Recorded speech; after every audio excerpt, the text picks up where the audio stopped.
Hello student, आपका स्वागत है विके क्लासेस में। अभी तक हमारे चैनल को सब्सक्राइब नहीं किया है तो सब्सक्राइब कर लीजिए और हमारे वीडियो को लाइक नहीं किया है तो लाइक कर लीजिए और अपने दोस्तों के पास शेयर नहीं किया है दोस्तों तो शेयर कर लीजिए। आज हम पढ़ाने के लिए जा रहा हूँ प्रतिबिंब दोस्तों। पार्ट 1 और पार्ट 2 हमारा वीडियो नहीं देखा है दोस्तों तो पहले देख लीजिए, उसके बाद ही इस वीडियो का देखिएगा, तभी समझ में आएगा। और वीडियो को जब भी देखते हैं तो शुरू से अंत तक देखिए दोस्तों, वीडियो को पूरा देखिएगा दोस्तों, तभी समझ में आएगा दोस्तों। ठीक है, प्रतिबिंब का परिभाषा हम बताना चाहता हूँ। प्रतिबिंब क्या होता है? किसी बिंदु स्रोत से आती प्रकाश के किरणें दर्पण से परावर्तन के बाद जिस बिंदु पर मिलती है या मिलती हुई प्रतीत होता है उसे क्या कहते हैं? प्रतिबिंब कहते हैं। प्रतिबिंब जब ही बनता है दर्पण से परावर्तन के बाद ही बनता है। प्रतिबिंब का परिभाषा लिखाना चाहता हूँ। किसी बिंदु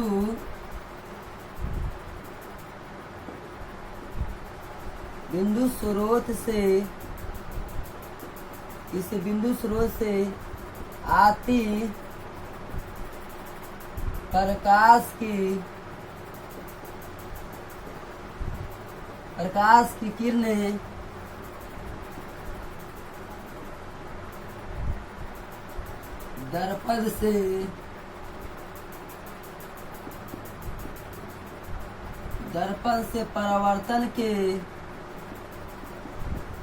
दर्पण से परावर्तन के बाद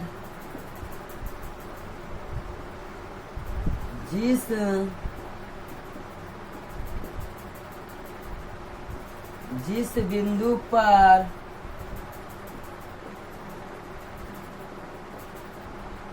बिंदु पर मिलती है या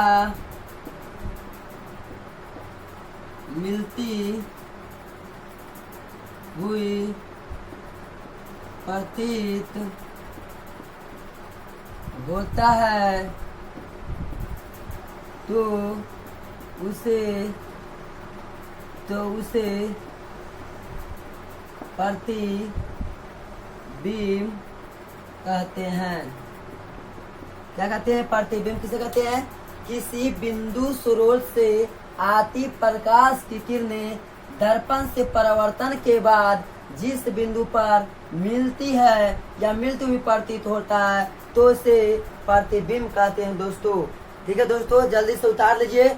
इसके उतारने का सही तरीका है कि शॉर्ट स्क्रीन करिए और घर में बैठ के आराम से कॉपी को सब करिए दोस्तों, ताकि एग्जाम के 1-2 महीना पहले आप तैयारी कर सकते हैं अच्छा तरीका से। और जहां समझ में नहीं आता है दोस्तों, कमेंट के माध्यम से हमें बताना जहां समझ में नहीं आता है दोस्तों। ठीक है, उतार लीजिए।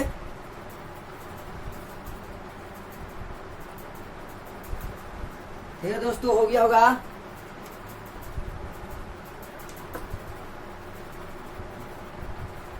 इसके बाद लिखाना चाहता हूं दोस्तों कि प्रतिबिंब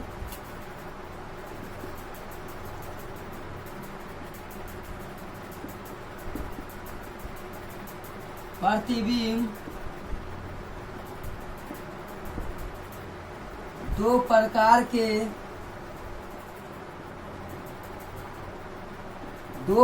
के होते हैं। प्रतिबिंब 2 प्रकार के होते हैं। पहला कौन होता है? पहला होता है वास्तविक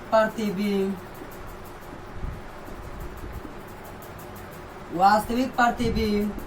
दूसरा होता है काल्पनिक प्रतिबिंब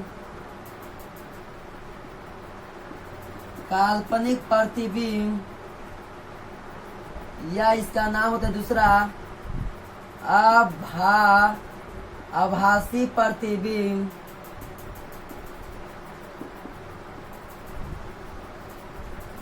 प्रतिबिंब 2 प्रकार के होते हैं, वास्तविक प्रतिबिंब, काल्पनिक प्रतिबिंब। काल्पनिक प्रतिबिंब का दूसरा नाम आभासी प्रतिबिंब के भी कहते हैं। तो दोस्तों उतार लीजिए। उसके बाद पहला का परिभाषा दिखाना चाहता हूँ।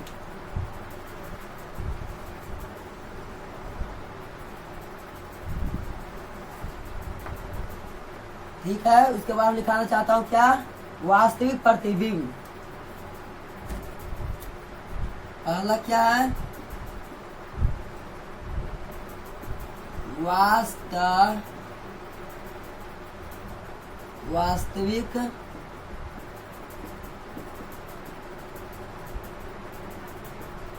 वास्तविक प्रतिबिंब किसे कहते हैं दोस्तों, वास्तविक प्रतिबिंब किसे कहते हैं, किसी बिंदु स्रोत से आती प्रकाश की किरणें दर्पण से परावर्तन के बाद जिस बिंदु पर वास्तविक रूप से मिलता है उसे वास्तविक प्रतिबिंब कहते हैं, वास्तविक प्रतिबिंब कहते हैं। किसी बिंदु स्रोत से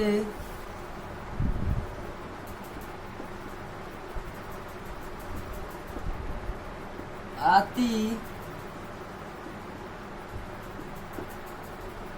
प्रकाश, किसी बिंदु स्रोत से आती प्रकाश की किरणें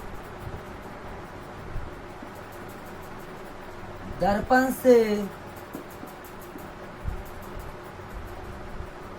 से परावर्तन के दर्पण से परावर्तन के बाद जिस बिंदु पर वास्तविक रूप से मिलता है तो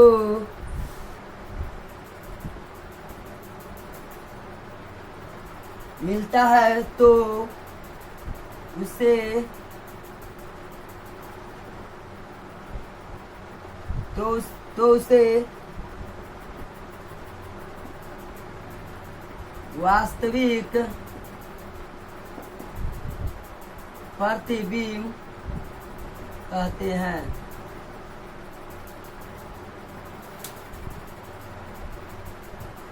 किसी बिंदु स्रोत से आती प्रकाश की किरणें दर्पण से परावर्तन के बाद जिस बिंदु पर वास्तविक रूप से मिलता है तो उसे वास्तविक प्रतिबिंब कहते हैं। क्या कहते हैं, वास्तविक प्रतिबिंब कहते हैं दोस्तों। उतार दिए दोस्तों।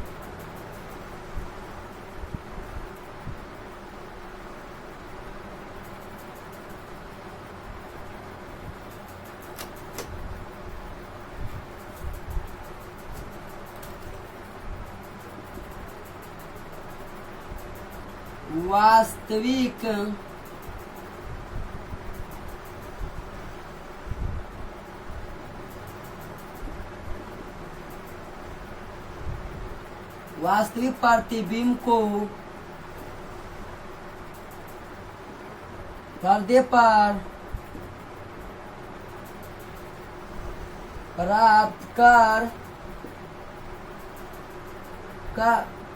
कर सकते हैं। वास्तविक प्रतिबिंब को पर्दे पर प्राप्त कर सकते हैं। वास्तविक प्रतिबिंब या वस्तु की अपेक्षा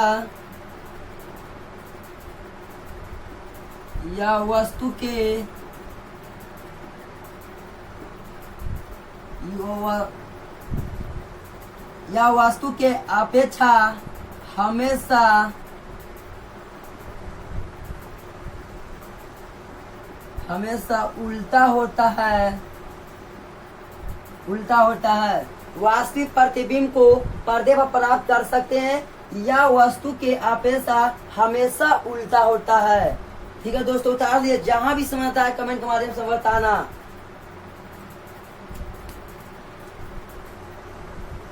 उतर गया होगा दोस्तों।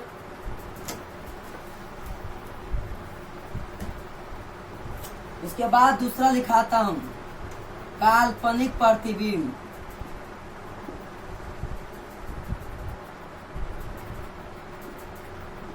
काल्पनिक प्रतिबिंब का दूसरा नाम आभासी प्रतिबिंब भी होता है दोस्तों। काल्पनिक प्रतिबिंब किसे कहते हैं?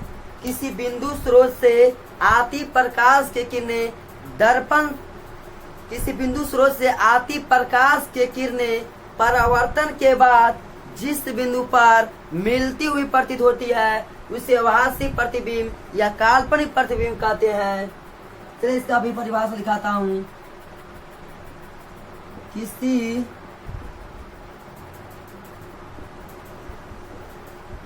बिंदु स्रोत से आती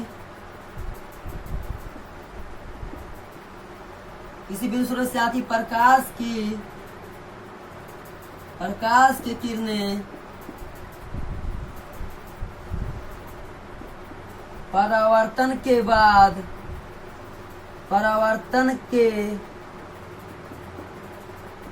की किरणें परावर्तन के बाद किसी बिंदु स्रोत से आती प्रकाश के किरणें परावर्तन के बाद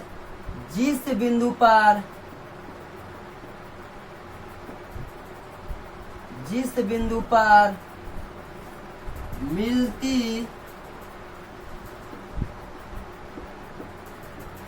मिलती हुई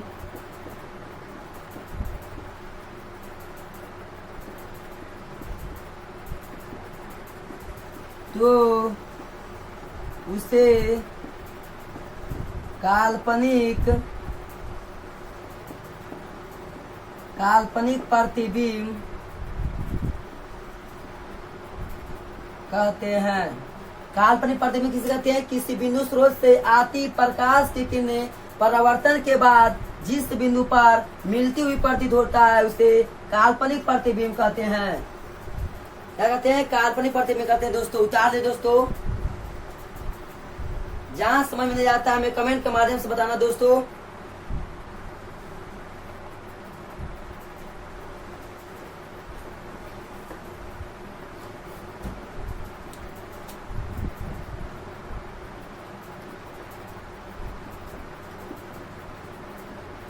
काल्पनिक प्रतिबिंब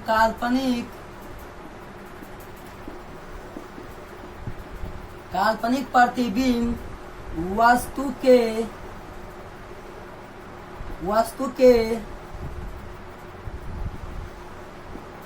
वस्तु के अपेक्षा हमेशा सीधा होता है। क्या होता है? हमेशा सीधा होता है। काल्पनिक प्रतिबिंब वस्तु की अपेक्षा हमेशा सीधा होता है। जहां भी समझ नहीं आता है दोस्तों हमें कमेंट के माध्यम से बताना, और जब भी देखिए वीडियो को तो पूरा देखिएगा दोस्तों, तभी समझ में आएगा। उतार लीजिए दोस्तों। सबसे बढ़िया उतारने का तरीका है कि शॉर्ट रस्टिंग करिए। उसके बाद हम लिखाना चाह रहे हैं दोस्तों पासर परिवर्तन।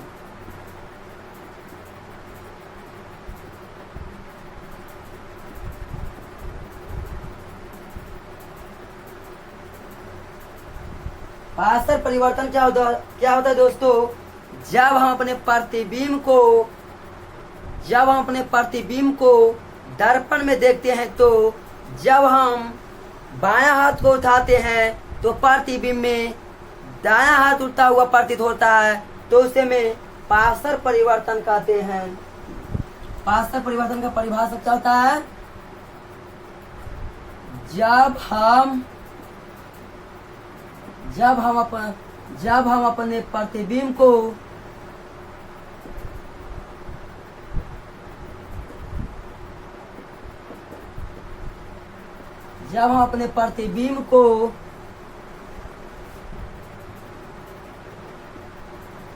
दर्पण में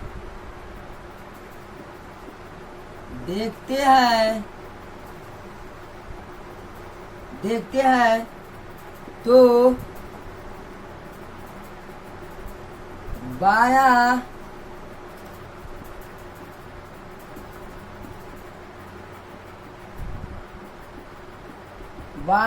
हाथ